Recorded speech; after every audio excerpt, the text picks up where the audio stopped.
uma das perguntas dizia assim: Chevita, Maria Madalena era aquela mulher que seria lapidada, seria apedrejada. Então a referência aí é João 8, versículos de 1 a 11. Então fiquem sempre, sempre, sempre atentos. Não há, salvo em João 4, 44, não há em todo o Evangelho de João nada que seja histórico quando o assunto é Jesus. Tudo que está contido, tudo que faz parte do Evangelho de João, com exceção do capítulo 4, versículo 44. Nada diz respeito ao Jesus de Nazaré. Tudo que tem ali sobre Jesus é o Jesus teológico, o Jesus exaltado, o Jesus que não é Cristo, um Jesus que não é Filho de Deus, um Jesus que não é Messias, é um Jesus que é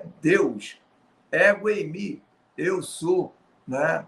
É aquele que pré-existe. No início era o verbo estava diante de Deus, o verbo era Deus. Oh, caramba! Esse é o Jesus de João, do quarto evangelho. Qualquer relação, qualquer episódio que vocês estiverem lendo no quarto evangelho, no evangelho de João, numa reflexão dentro da igreja, numa reflexão em casa, uma reflexão na casa de um amigo. Se a chamada for Evangelho de João, o Jesus que está sendo ali apresentado tem tudo a ver com a reunião, tem tudo a ver. Por quê? Porque é um Jesus marcadamente teológico. É um Jesus marcadamente regulado pela fé. Então, é um outro papo.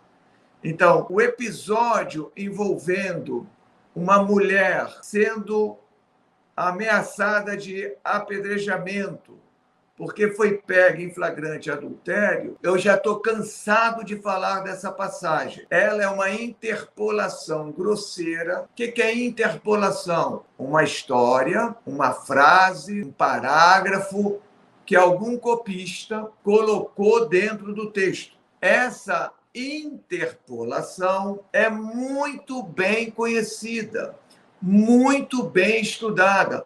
Não é bem estudada por historiador, não. Não é bem estudada por sociólogo, antropólogo. É muito bem estudada pelos teólogos, que já identificaram há mais de 200 anos que ela é resultado do século IV, quiçá século V. Portanto, muito tardia. Muito tardia.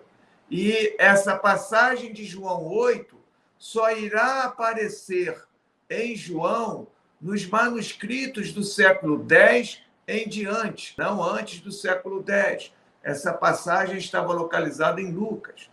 Então, isso já viram aí essa passagem da mulher pega em flagrante adultério, apesar de linda, uma passagem que, se eu fosse um religioso num dia de domingo para falar sobre essa passagem, eu teria prato cheio ali. Eu ia falar uns 4 domingos sobre ela, de tão rica que ela é. Mas ela não tem nada a ver com Jesus. E, obviamente, essa mulher ameaçada de ser lapidada, de ser apedrejada, não é Maria Madalena, não.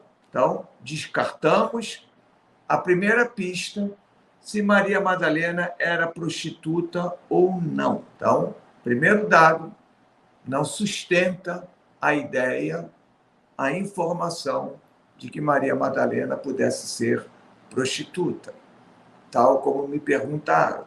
Segundo dado, Maria Madalena seria aquela que ungiu Jesus em Betânia, uma mulher basicamente anônima, que está lá na casa de um fariseu que convidou Jesus, né, para um jantar, para comer.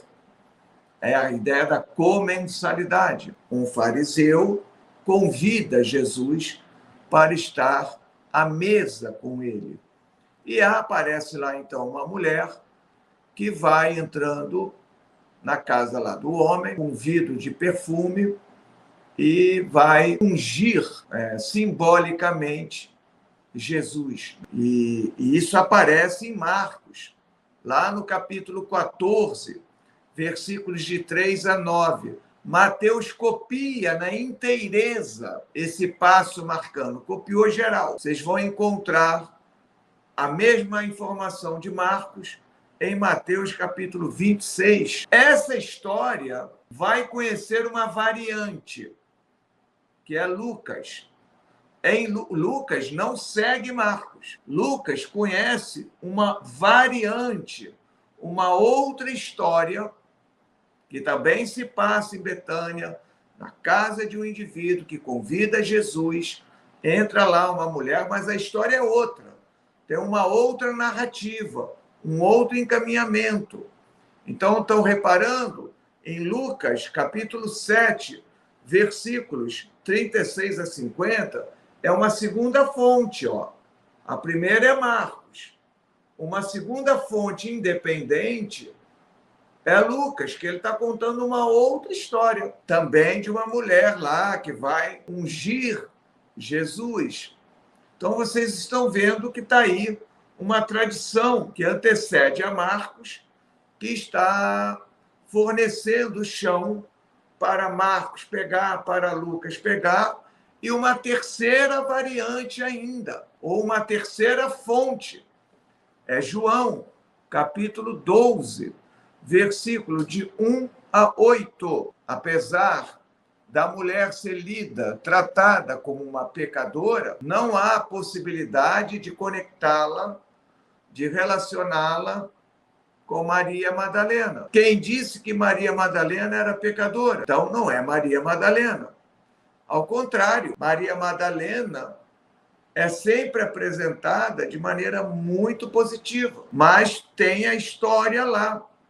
Pô, mas de Maria Madalena não saíram 7 demônios, mas tem sempre um demônio atual a dizer que 7 demônios expulsos de Maria Madalena, um estava ligado à prostituição. Mas isso não está no texto. É um demônio contemporâneo, ou demônios machistas contemporâneos, a interpretar que um dos 7 era o da prostituição.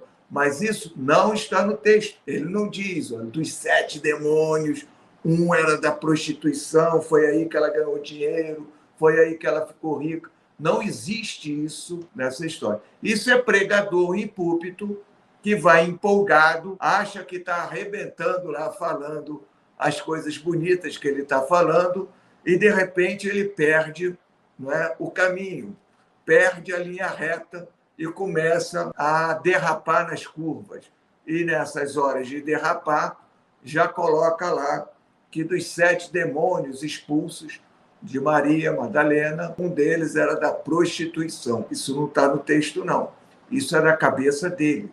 Isso é de uma tradição. Então, de alguma maneira, Maria Madalena não é aquela que seria lapidada, não é também aquela que ungiu Jesus em Betânia. Obviamente que Maria Madalena também não é a Maria, irmã de Marta, que é apresentada como irmã de Lázaro. Não tem nada a ver, ela é uma figura absolutamente independente, ela é uma figura totalmente distante dessas outras mulheres. Mas vocês estão reparando o quanto de histórias criadas ou de tradições anteriores aos evangelistas, quantas mulheres estão no entorno de Jesus? Porque estariam. Se ele não fosse detentor de uma fala, de um discurso que agregasse as demandas de muitas dessas mulheres, elas não estariam ali, fictícias ou não, mulheres históricas ou não, tradições antigas ou histórias possivelmente criadas pelos próprios evangelistas, colam mulheres com Jesus. Isso é sinal que o próprio tempo histórico das redações dos evangelhos de Marcos, de Mateus, de Lucas, de João, nos seus respectivos contextos redacionais, muitas mulheres faziam parte das comunidades de Marcos, de Mateus, de Lucas, de João. Então, existe um apelo, existe uma base em histórias relacionadas a Jesus que congregam mulheres em torno ou do próprio Jesus ou no entorno do movimento de Jesus sem Jesus. Isso é bacana, isso é legal.